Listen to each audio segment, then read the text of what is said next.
Selamat pagi, amen. Pertama izinkan saya mengucapkan selamat datang bagi Bapak Ibu yang baru pertama kali hadir beribadah bersama-sama. Sungguh sukacita dan hari ini saya begitu dilayani oleh hadirat Tuhan. Saya percaya banyak dari saudara juga mengalami hadirat Tuhan, bagaimana Dia Bapa yang setia di dalam kehidupan kita, amen. Dan saya akan membagikan firman Tuhan. Jujur saudara, waktu saya bangun pagi hari ini, saya bilang, Tuhan, biar Kau yang berbicara dalam semangat-Mu pada pagi hari ini. Dan saya berdoa, saya bilang, you have to be ready, that you're not going to finish the sermon the way you want it. Yeah. So, be ready saudara. Saya juga nggak siap, where God will bring, okay? So, kita ada di dalam siri firman Tuhan yang judulnya Faith Like No Other. Iman yang tidak seperti kebanyakan orang.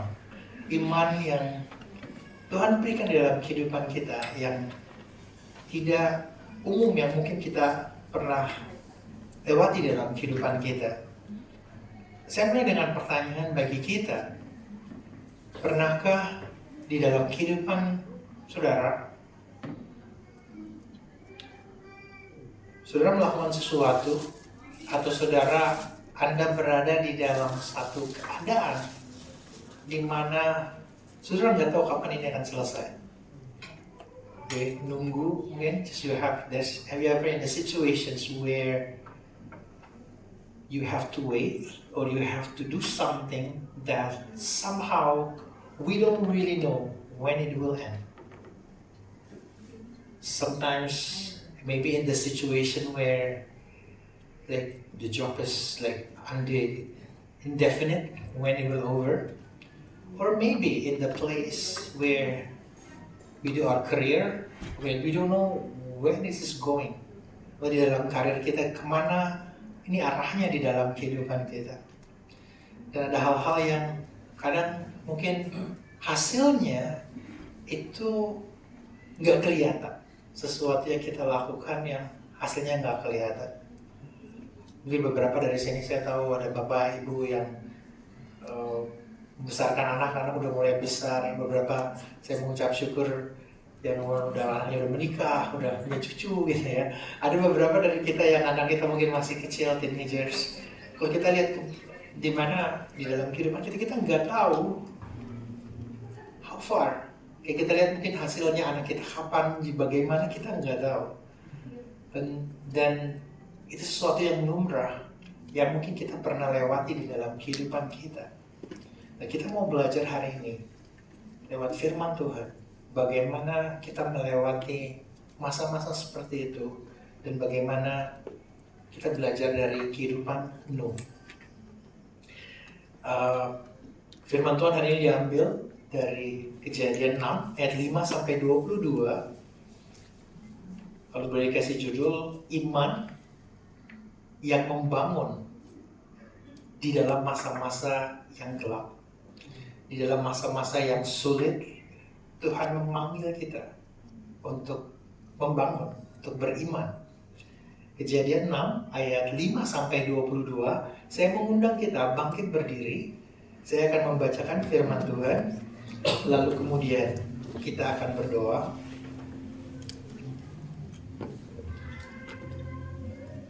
Jadi, Kejadian 6 ayat 5-22, demikian firman Tuhan. Ketika dilihat Tuhan bahwa kejahatan manusia besar di bumi, dan bahwa segala kecenderungan hatinya selalu membuahkan kejahatan semata-mata, maka menyesallah Tuhan bahwa Ia telah menjadikan manusia di bumi, dan hal itu memilukan hatinya. Berfirmanlah Tuhan, Aku akan menghapuskan manusia yang telah Kuciptakan itu dari muka bumi, baik manusia maupun hewan dan binatang-binatang melata dan burung-burung di udara, sebab Aku menyesal bahwa Aku telah menjadikan mereka. Tetapi Nuh mendapat kasih karunia di mata Tuhan. Inilah riwayat Nuh. Nuh seorang yang benar dan tidak bercela, di antara orang-orang sezamannya, dan Nuh itu hidup bergaul dengan Allah. Nuh memperanakan 3 orang anak laki-laki, Sem, Ham, dan Yafet. Adapun bumi itu telah rusak di hadapan Allah dan penuh dengan kekerasan. Allah menilik bumi itu dan sungguhlah rusak benar, sebab semua manusia menjalani hidup yang rusak di bumi. Berfirmanlah Allah kepada Nuh, Aku telah memutuskan untuk mengakhiri hidup segala makhluk, sebab bumi telah penuh dengan kekerasan oleh mereka. Jadi aku akan memusnahkan mereka bersama-sama dengan bumi. Buatlah bagimu sebuah bahtera dari kayu gofir.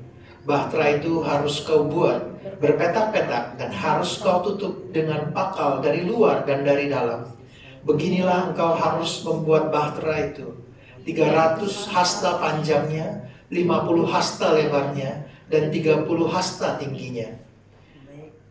Buatlah atap pada bahtera itu dan selesaikanlah bahtera itu sampai sehasta dari atas, dan pasanglah pintunya pada lambungnya. Buatlah bahtera itu bertingkat bawah, tengah, dan atas. Sebab sesungguhnya aku akan mendatangkan air bah meliputi bumi untuk memusnahkan segala yang hidup dan yang bernyawa di kolong langit. Segala yang ada di bumi akan mati binasa. Tetapi dengan engkau, aku akan mengadakan perjanjianku, dan engkau akan masuk ke dalam bahtera itu. Engkau bersama-sama dengan anak-anakmu, dan istrimu, dan istri anak-anakmu. Dan dari segala yang hidup, dan dari segala makhluk, dari semuanya itu, haruslah engkau bawa 1 pasang ke dalam bahtera itu, supaya terpelihara hidupnya bersama-sama dengan engkau. Jantan dan betina harus kau bawa. Dan dari segala burung dan dari segala jenis hewan, dari segala jenis binatang melata di bumi, dari semuanya itu harus datang 1 pasang kepadamu, supaya terpelihara hidupnya. Dan engkau bawalah bagimu segala apa yang dimakan, yang dapat dimakan. Kumpulkanlah itu padamu untuk menjadi makanan bagimu dan bagi mereka. Lalu Nuh melakukan semuanya itu tepat seperti yang diperintahkan Allah kepadanya. Demikianlah dilakukannya. Mari kita berdoa. Tuhan, kami mengucap syukur buat firman yang kami dengar bersama-sama pagi hari ini. Kami berdoa biar firman-Mu berbicara ke dalam hati kami dan mengubah hidup kami, Tuhan. Di dalam nama Tuhan Yesus. Dan semua yang percaya berkata, amin. Amin. Silakan duduk Bapak Ibu Saudara yang terkasih. Mungkin kita udah sering dengar cerita Nuh, bagaimana ada banjir besar dan banjir memenuhi seluruh bumi, dan bagaimana penghakiman Tuhan datang ke bumi karena dosa-dosa manusia. Mungkin kita nggak akan belajar proses banjirnya, kita nggak belajar kok bisa terjadi seperti itu secara saintifik. Banyak orang mau melihat Alkitab dari sisi bahwa buku Alkitab itu buku sains, ya. Bukan, saudara. Alkitab itu bukan buku sains. Jadi kita membaca firman bukan semata-mata untuk kita mencari pengetahuan, tapi mengizinkan bagaimana Tuhan bisa berbicara ke dalam kehidupan kita. Dan kita akan belajar 3 hal dari firman yang kita dengar. Bagaimana iman itu mulai, bagaimana kita bisa memulai iman di dalam kehidupan kita. Yang kedua, bagaimana iman itu bekerja, iman bertindak di dalam kehidupan kita, faith works. Dan yang ketiga, bagaimana iman provides atau melihat ke depan dari apa yang kita hadapi. Firman Tuhan mengatakan Dia melihat bagaimana bumi begitu rusak. Kalau kita baca di Kejadian 1, Tuhan menciptakan segala sesuatunya baik. Hari pertama, hari kedua, Dia mengatakan satu persatu dan semuanya baik. Beberapa teman-teman di sini yang mungkin sekolah minggu, ada waktu-waktu kita disuruh hafal hari pertama penciptaan dan sebagainya, saudara. Dan hari yang ke-6, waktu Tuhan ciptakan manusia, Dia katakan sungguh aman, baik. Dan Tuhan ciptakan kita di dalam gambar dan rupanya. begitu indah, begitu luar biasa. Ada satu hal yang buat saya juga begitu luar biasa, bagaimana Tuhan mengasihi kita, dia mencintai kita, dia memberikan kita kebebasan. Kebebasan untuk mengasihi dia, mencintai dia, atau menolak dia, atau berontak terhadap dia. Dan saya rasa sesuatu yang luar biasa. Tapi manusia memilih untuk memberontak terhadap Allah. Di dalam banyak hal, mungkin kita berpikir, kok bisa gitu ya? Kalau saya baca berulang-ulang, mungkin kita nggak mengerti.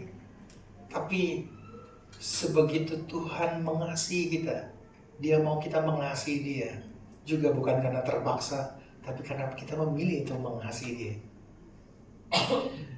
Kalau kita baca, mungkin kita tahu sebelumnya bahwa manusia memilih untuk memberontak, melakukan apa yang benar menurut dirinya.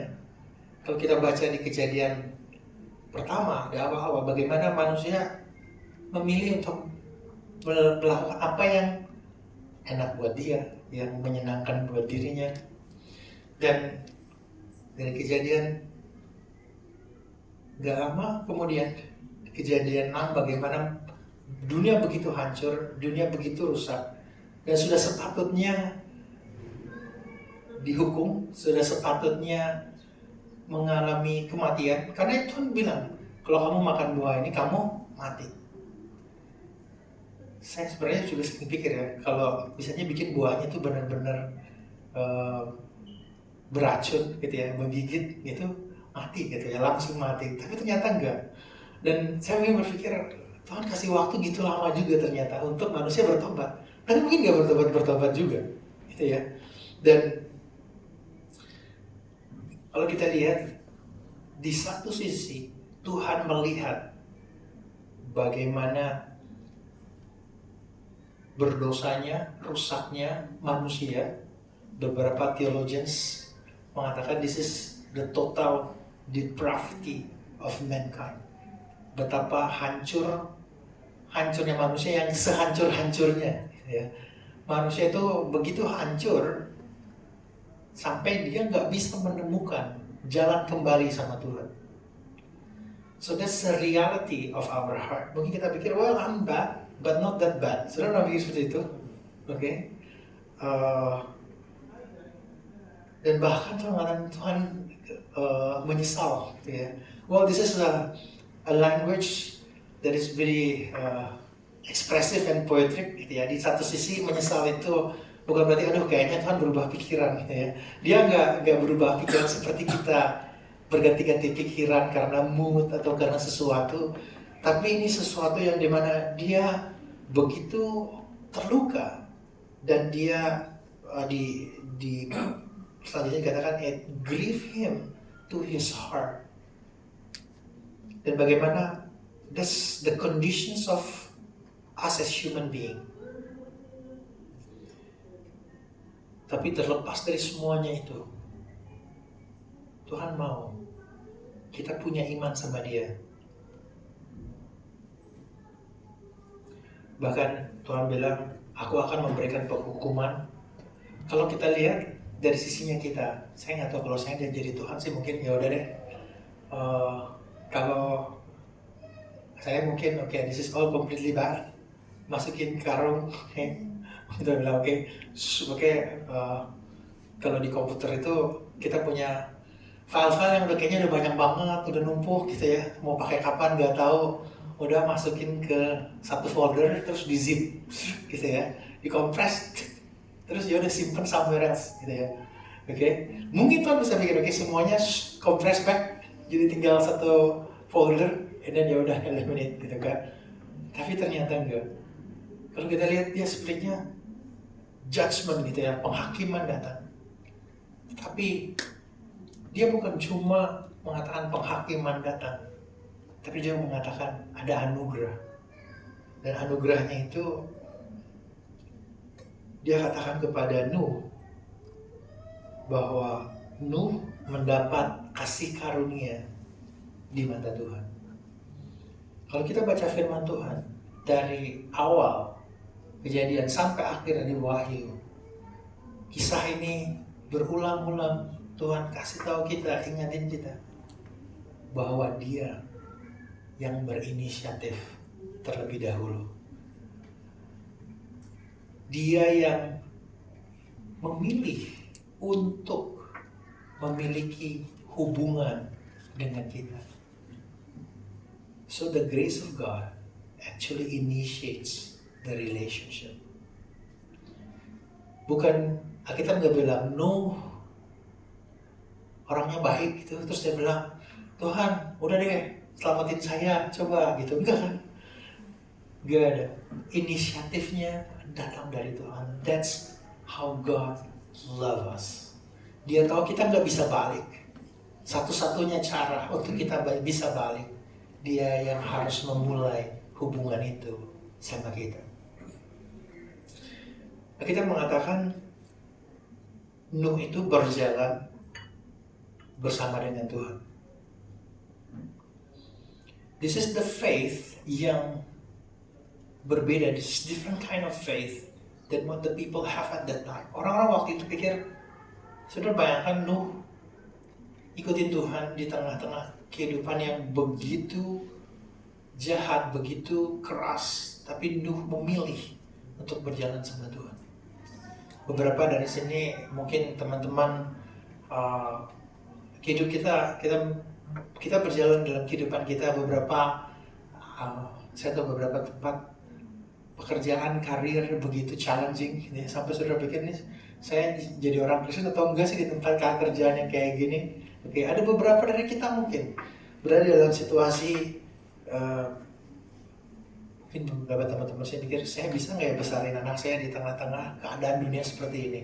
Okay? Saya pernah berpikir seperti itu, Tuhan, kalau dunia kayak gini saya mau besarin anak saya, how can I raise my kids? Okay? It's going to be very hard, very tough. Okay? That's something yang juga saya ngobrol dengan teman saya di Kanada dengan budaya yang seperti itu. I don't know, tapi dia bilang, how can I raise my kids in this environment? Tapi dia bilang, but I believe God is able to raise my child regardless of my ability, and God able to raise my child to be precious in His sight. Jadi saya mengajak kita untuk menjalani kehidupan kita dengan iman sama seperti Nuh. Nuh tidak, dia bilang, Nuh tidak punya opsi-opsi banyak dalam kehidupannya kecuali opsi yang Tuhan kasih sama dia. Karena di luar itu dunia begitu hancur, begitu rusak. That's the question buat kita. Alkitab menggunakan istilah Nuh berjalan bersama dengan Tuhan. Noah walk with God. Waktu saya pikir jalan sama Tuhan itu gimana ya maksudnya? Okay? Jalan-jalan terus gitu ya di taman. Lu mikir gitu? No, it's not like that. Waktu saya pikir what kind of walk that Noah have with God for his life. By the way, Noah itu hidup 950 tahun, saudara. Okay? Lama ya, 950 tahun. Umur 500 itu dia punya anak Sem, Ham, dan Yafet gitu ya, sampai umur 500. So it's kind of a long walk, saudara. Okay? Itu saya renungin, what does it mean? Noah walk with God at that time. Dia berjalan. Saudara, saya dulu pikir kita manusia modern, kita punya banyak knowledge, kita punya banyak skill, oke? Okay? Tapi kalau saya baca kayak Nuh misalnya, jalan sama Tuhan 500 tahun, mau S1, S2, S3, mau PhD berapa banyak ya? 10 tahun 1 PhD udah 50, saudara. Oke? Okay? I mean like, kalau kita learn about knowledge, benar nggak? Jadi jangan kita berpikir bahwa orang dulu tuh knowledge-nya terbelakang. No, if they want to learn something, it's learn like 500 years. Saudara bayangin nggak, mau belajar pohon gitu ya, pohon jenis tertentu, mau 500 tahun belajar pohonnya, nggak ada manusia bisa lakukan itu kan sekarang di zaman ini. Tapi what kind of walk that no one do? Tuhan ingetin saya, so how do you walk in your life? Gitu ya, bagaimana saya jalan hidup saya? Saya ingat bagaimana saya nggak tahu teman-teman di sini, tapi saya suka jalan sama istri saya. Some of my walks itu we have directions. Jadi kita ada jalan bareng, kita harus ngejar kereta dari satu tempat ke tempat, naik kendaraan umum misalnya, atau kita pergi ke satu negara, atau kita naik pesawat bareng. Somehow ada bagian kita dalam perjalanan bersama-sama. That kind of walk have directions, dan kita nggak bisa jalan bareng kalau directionnya beda. Okay? Begitu juga hal di dalam kehidupan kita, walking with God means also we must have the same directions. We need to align ourselves, our life, our objectives, our purpose if you want to walk together. Gitu juga kalau kita mau jalan sama Tuhan, kita perlu bersedia mengizinkan Tuhan mengarahkan hidup kita. If we want to walk with God, we have to let God to align our value, our directions, our purpose according to His. Ada waktu-waktu, saudara, saya jalan sama istri saya tuh, karena kita punya konflik, gitu ya. Jalan yang jalurnya kita mau ke sini, gitu ya. Tapi harus ganti kalau beberapa, kalau kita jalan keluar harus ganti moda transportasi gitu. Enggak, bus nomor segini, bukan nomor segini. Karena kita nggak pernah, kan semua baru pertama kali. So, but at the end, no matter how we have argumentations, we will have to end up, okay, we will take this bus nomor sekian. Gitu. Kita mau ngambil busnya nomor segini. Okay? So, if we want to walk with God, we might have disagree with God. Kita mungkin punya banyak kayak gitu, tapi at the end, we have to agree. And the best part is, God wants to agree with Him. Karena Dia yang paling tahu segalanya.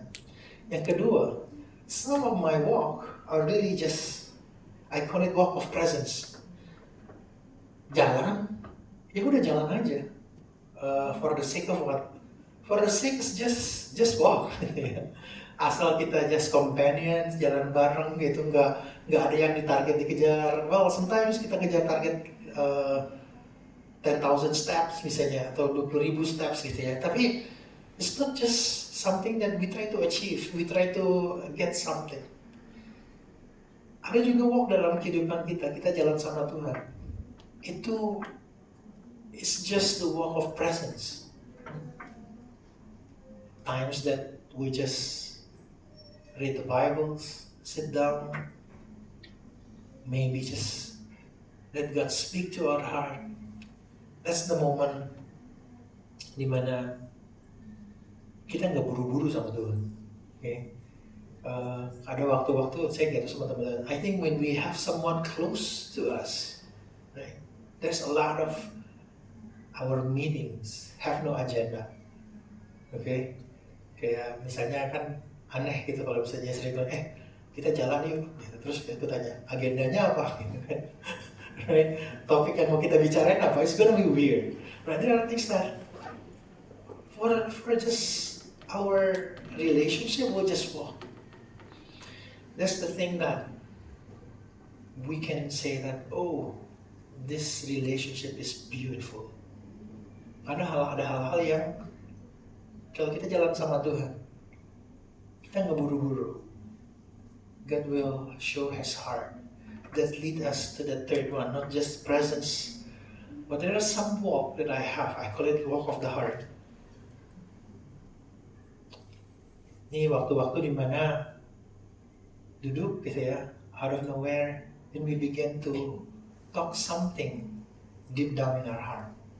Ada waktu-waktu kami jalan berdua, ngobrol gitu ya, terus sesuatu yang kita nggak pernah ngobrolin selama kita lagi sibuk di aktivitas kita gitu.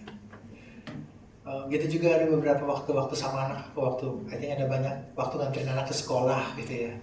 Lalu anakku mulai cerita sesuatu yang, aku nggak tahu gitu. Something dia reveal her heart. That's what I call the walk of the heart. Jalan sama Tuhan juga gitu. Ada waktu-waktu di mana Tuhan menyingkapkan hatinya, dan kita juga menyingkapkan hati kita sama Tuhan. Beberapa di waktu-waktu yang enak, beberapa di waktu-waktu yang mungkin kita frustrasi, gak enak gitu ya. Saya ingat beberapa tahun yang lalu saya perjalanan mengunjungi anak saya di Kanada. Tujuannya transit di Vancouver 2 jam, catch the next flight ke Kelowna gitu. Jadi di waktu mendaratnya all fine. 1 jam kemudian itu ada snowstorm gitu ya. Bagasi kita udah pindah masuk ke semua ke airlines, harus bayar ekstra. Even ours, somehow tas kita nggak sesuai dengan ukuran mereka, kita bayar ekstra. Wah, agak kesel waktu itu, kecewa. Wah, ini bener bayar gitu ya. Nunggu pesawat terbang ternyata di delay. Jadi jam 4 sore di delay ke jam 6, jam 6 delay ke jam 9 malam, di delay ke jam 12 malam, di delay lagi sampai di midnight. Itu orang udah semua resah gitu ya. Dan ya di airport kita cuma lihat semuanya salju gitu. Lalu dengan marah-marah saya, udah oke, jadi kita ya udah flightnya cancel aja gitu kan. Ya udah kita mau balikin uang nggak bisa gitu kan. Well, di waktu itu kesel, saya sama istriku juga, waduh kesel gitu kan. Ya udah, and then jadi terbang, so you get your own luggage gitu. Kita turun dan mau ngambil bagasi koper kita, ternyata disaster saudara. Oke, jadi kayak semua koper-koper itu nggak ada di carouselnya lagi, semua udah berantakan. Berjam-jam nyari koper kita mana gitu ya. Enak, ternyata koper kita hilang. Koper kita hilang. Terus gimana dong? Ya udah, jadi koper kita hilang, kita nggak sendirian. Bersama dengan ribuan orang yang lain. Ada yang juga ternyata 12 jam di runway, karena mereka nggak bisa masuk ke terminal karena semua tempat terminalnya terisi pesawat, gitu ya. Jadi kita mengucap syukur kita nggak di dalam pesawat sana. Tapi in that moment, saya sama istri saya, itu juga kita belajar, ya udah, kita belajar berserah sama Tuhan, gitu ya.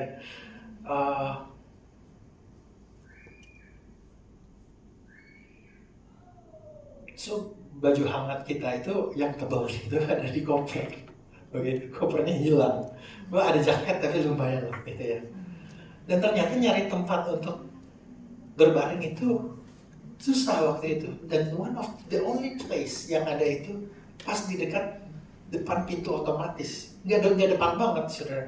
Jadi pintu otomatisnya di sana, saya masih di ujung sebelah situ, gitu ya. Tapi kalau yang namanya kita dari Indonesia, nggak pernah ngeliat salju kan. Jadi itu kalau ada orang lewat, itu jangan kebuka, gitu. Itu anginnya, itu dinginnya, itu sedap banget gitu ya. Nah masalahnya kita tidur kan kakinya ngadep ke pintu atau kepalanya ngadep ke pintu gitu, itu dinginnya dingin banget. Di situ that's the moment buat saya, God, I just wanna be mad, I just wanna angry, I wanna mau marah-marah gitu ya. But that's the moment saya sama saudara, that's the moment kita bersyukur kita masih bisa sampai di sini, gitu ya. Mungkin belum nyampe gitu. That's something yang buat saya that moment, buat kami berdua, is journey yang kita nginep 1,5 malam di airport. Koper kami baru ketemu 2 hari kemudian. By the grace of God, gitu. Tapi sampai hari ini kalau kita ke airport di Vancouver, kita selalu bilang, this is the moment of our best time. Maksudnya kita hafal banget domestic terminal di Vancouver Airport gitu ya. Toilet sebelah sini, pintu masuk sebelah situ, naik tangganya, jalannya ke sini, keluar ke sini, muter. We just memorize it because 2 hari stuck there with thousands of people. Tapi this is something yang kalau saya sampai selesai ya, waktu kita sampai di Vancouver, kita bilang we arrived to our airport gitu ya. Karena itu momen yang kita lewatin sama-sama. There's also sometimes our walk with God. Faith itu challenge kita. In the moment of the hard time, Tuhan sama kita, Tuhan shape us. That's walking with God. Buat Nuh, it's in that darkest hour in the world, Noah walked with God. I don't know what is our darkest hour, but God is walking with us. Amen. The second part, kita belajar dari Nuh, that faith works. Kalau kita percaya sama Tuhan, ada bagian-bagian Tuhan panggil kita untuk bertindak. Tuhan panggil kita untuk taanin Dia. Beberapa mungkin Tuhan panggil kita to say sorry, to ask forgiveness. Mungkin Tuhan panggil kita to approach someone differently, to approach certain situations differently. That's something that I think that's an act of faith. Dikatakan Nuh melakukan semua yang Tuhan perintahkan untuk dia lakukan.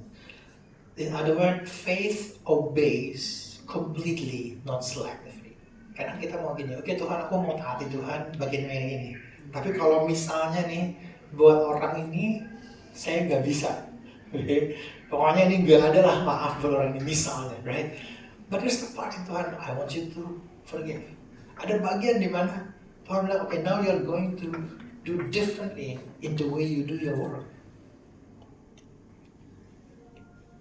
So, faith means God calls us to obey completely.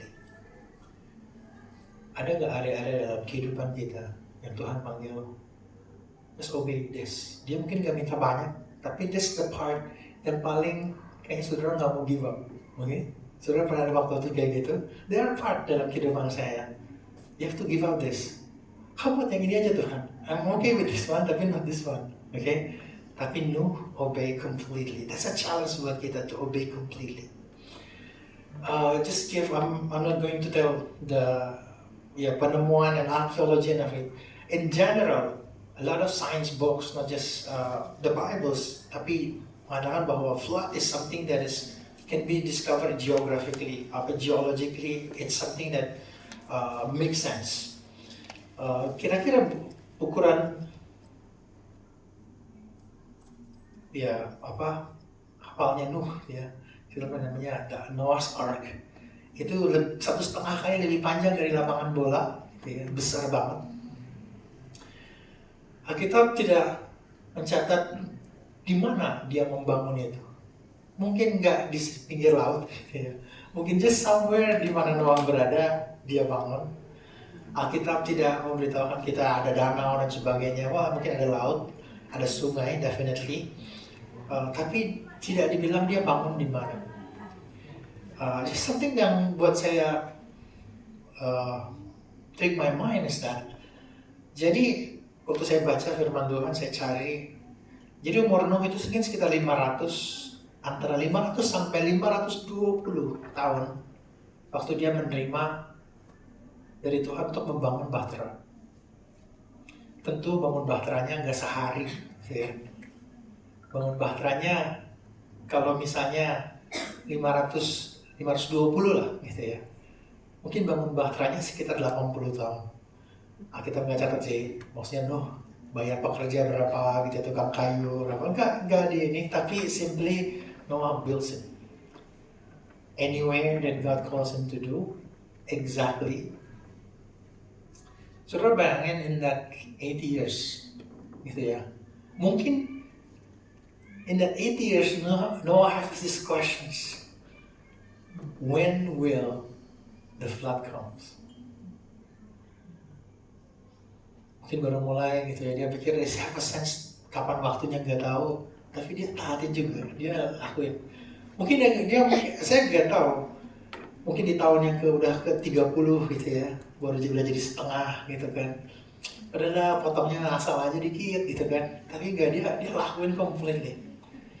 Somehow it keep on going. Dan The flood itu begins when Noah was 600 years old. Ini mengingatkan saya bahwa iman itu juga sebuah ketaatan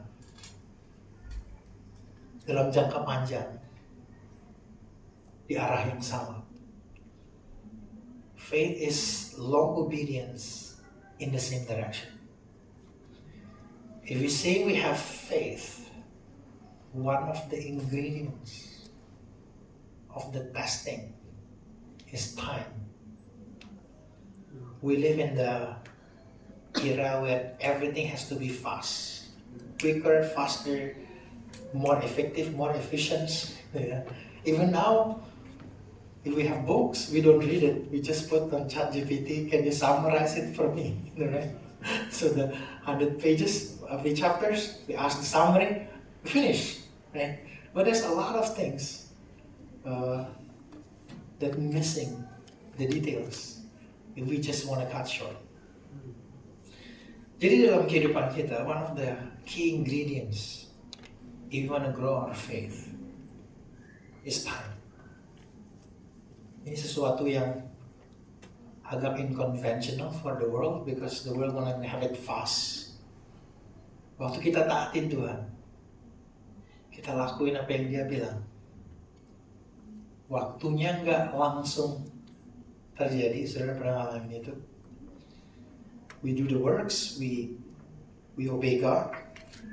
There is a movement of waits. Kalau kita bilang a little while, beberapa waktu kemudian. Some a little while-nya itu 5 menit, some a little while 1 minggu, some a little while a year, a decade, gitu ya. Tapi there is part of it that God called us. If we want to grow in our faith, it will be tested by time. The more it tested, the more it brings a sense of confidence in our faith. Not the faith to our faith, but the faith of the object of our faith, yaitu Tuhan sendiri. Kita udah biasa mungkin hidup di sekolah yang kalau namanya tes itu nggak suka ya. Gak ada anak di sekolah bersama pasti teachers. Okay, test time gitu ya. Buat anak-anak, the students will say, oh man, we don't like it, we don't want it. As a teachers, jujur saya juga bilang, I also don't want it. Right? Because test is, I have to prepare paper, I have to, after I give the paper, I have to mark the paper, and then I have to distribute back, and I have to explain to them all their mistakes and all of that. We also don't want test, right? As a teachers, berapa di sini teachers, we don't want it. But we need it in order for us to make sure that you grab the lesson. There are some of the things that we do in life. We just trust. Examples. Kalau kita terbang, saya nggak pernah tanya dulu sebentar ya, pilot, kamu benar sekolah penerbangan kan? Bukan sekolah setir mobil gitu kan? Berapa jam terbangnya? Okay? Saya nggak tanyain itu. Because when I ride the airlines will do the test, gitu ya. Saudara, kalau kita pergi ke dokter periksa kita lalu dia buka resep obat, gitu kan.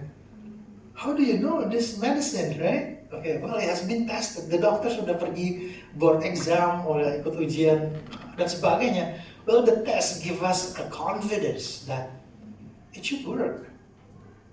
Di dalam kehidupan kita, our faith will be tested. We don't like it, we don't want it, but that will actually come up as something very important dalam hidup kita. Beberapa ketaatan yang kita lakukan, saya tahu beberapa di sini, beberapa parents, makanya kita belajar, kayak Pak Jo Ibu Lilis gitu, misalnya learn parenting dari mereka, ngobrol. Well, some because they go through it, the tested of time, so we can learn from that. We can learn from one another, the area yang Tuhan mungkin give us. That's what faith is when we learn to trust God in the long directions. Ada bagian di mana nggak instan. That's the reality of faith. Lastly, from Noah's life is something yang sesuatu yang indah adalah ternyata Noah berjalan sama Tuhan bukan cuma buat dirinya. Faith provides, iman itu menjadi sebuah penyediaan. Kata provides dari kata dari Latin is providere, pro or pre itu lebih awal, and videre visions that we have. This mean look ahead. So provisions is mean we look ahead of our needs and we anticipate that. Beberapa dari kita mungkin kalau misalnya teman-teman di sini mau harus perjalanan terus lihat cek cuaca hari ini hujan nggak gitu ya. Mungkin di kita kalau di musim hujan udah dipastikan hampir setiap hari kalau musim hujan ya hujan aja gitu, bawa payung gitu kan. Kita siap-siap bawa payung, terus udah siap-siap we provide in the sense that udah siap. Kalau buat saya sudah siap pakai sepatu yang emang ya udah kalau kena hujan nggak feel gimana gitu ya. Udah siap kalau mau ini tasnya basah ya udah nggak apa-apa gitu. Udah somehow we look ahead and we anticipate that. That's also faith does in our life. Dikatakan, but you, your sons, and your wife, and your sons' wives with you, you will go inside the ark. Yang indah dari iman adalah waktu kita mentaati Tuhan, it's not just for us. The covenant, the blessing is also for our next generations. Bukan cuma buat keluarga kita. In this case, kalau kita lihat Nuh, kita hari ini juga karena ketaatan Nuh, gitu ya. So somehow ada part di dalam kehidupan kita waktu kita taatin Tuhan. It's not just for us, but also for other people around us. And also, Ibrani 11 ayat 7, saya akan bacain. I want to give this for us to get the grasp what it means. Karena iman, maka Nuh dengan petunjuk Allah tentang sesuatu yang belum kelihatan, dengan taat mempersiapkan bahtera untuk menyelamatkan keluarganya. Dan karena iman itu, ia menghukum dunia dan ia ditentukan untuk menerima kebenaran sesuai dengan imannya.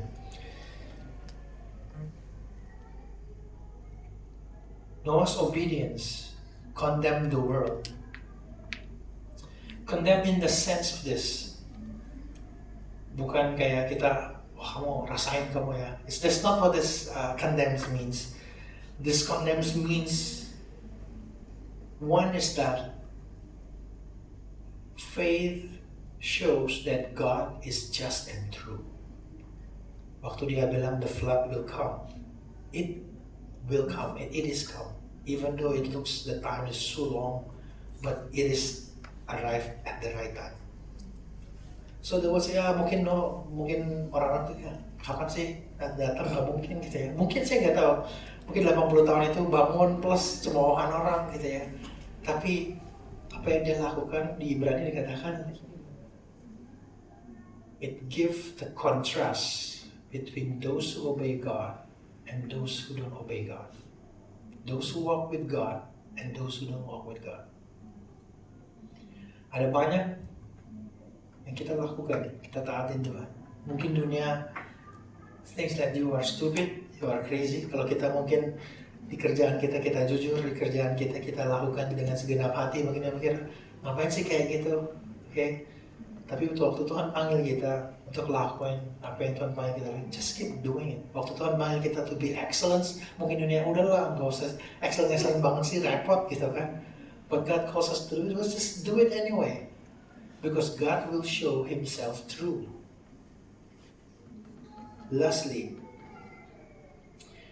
waktu Nuh mentaati Tuhan, I will establish my covenant with you, and you shall come into the ark. The word in there is very unique in the sense that you have to get into the ark. It gives us a glimpse, which we will understand it later. Kita mengertinya belakangan, bahwa the ark is not really the salvations. the true salvationsnya is in Christ. Jadi the ark is sebuah bayangan, gambaran the true ark which is in Christ Jesus. Makanya pintunya cuma ada satu. Oke, kalau saudara baca Noah's Ark is only one door, and this give us a glimpse of truth that there is only one door for the salvations in Christ Jesus. I want to end here. We will walk in the world. We are walking in the world now, today, where it's feel very dark. Kalau kita baca berita, sometimes which side of the news is this? Okay, the Middle East as all war. Mungkin kita pikir masih jauh gitu ya. Mungkin kita pikir jauh dari kita. Well, but the price affected right away. Okay, harga minyak all affected. It's still very far, but we affecting us. Tapi no matter how corrupt the world is, Tuhan ingetin kita. Tuhan udah mulai relationship-nya sama kita. Let's have belief. Let's trust Him. Let's walk with Him every day of our life. Ada part in our life yang God calls us to take actions. I want to encourage us. Take that actions. Mungkin ada hal-hal yang sudah nunggu bertahun-tahun nih. Tuhan dorong, kita nggak melangkah-melangkah juga. Now is the time to take actions. Second juga, Tuhan ingetin kita, ada mungkin hal-hal yang kita udah taatin dan kita nggak lihat hasilnya. We obey God, but we haven't seen the result. I hope this reminds us. Let's continue believing God. Because you will be tested by time, and when it come out, we will be rejoicing, we will be grateful for it. And the things that we do when we obey God is not just for us. It's just for our next generations, for our children, for our children, for our communities. And the way Noah's built it, it's not about Noah, but it is about God who initiates to save us. Dan hari ini, buat setiap dari kita, wherever in our journey, jangan izinkan all the darkness of the world, jangan izinkan semua kegelapan dunia mengaburkan pandangan kita dari keselamatan, dari pertolongan, dari perlindungan yang Dia udah berikan sama kita.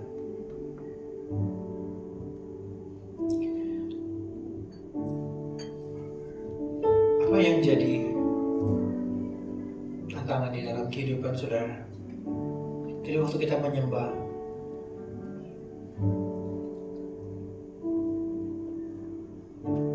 Tuhan ingetin, just declare. I think ini saya bilang, hari apa? Mari kita ucapkan, kita doakan. Nah, kita mau mengambil waktu ini sekali lagi. As we stand up.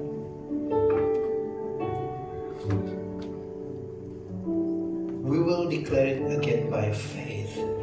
Kita akan mengatakan sekali lagi dengan iman. Apakah itu kebutuhan keuangan? Apakah itu kebutuhan kesembuhan mungkin? Mujizat kesembuhan? Atau mungkin kita perlu tuntunan Tuhan di dalam karir kita, di dalam bisnis kita.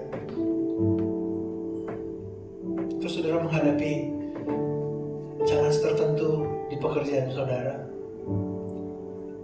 Let's worship God. And then say, God, I want to walk with you. Teach me to walk with you in these situations. Teach me to believe in you in this situation.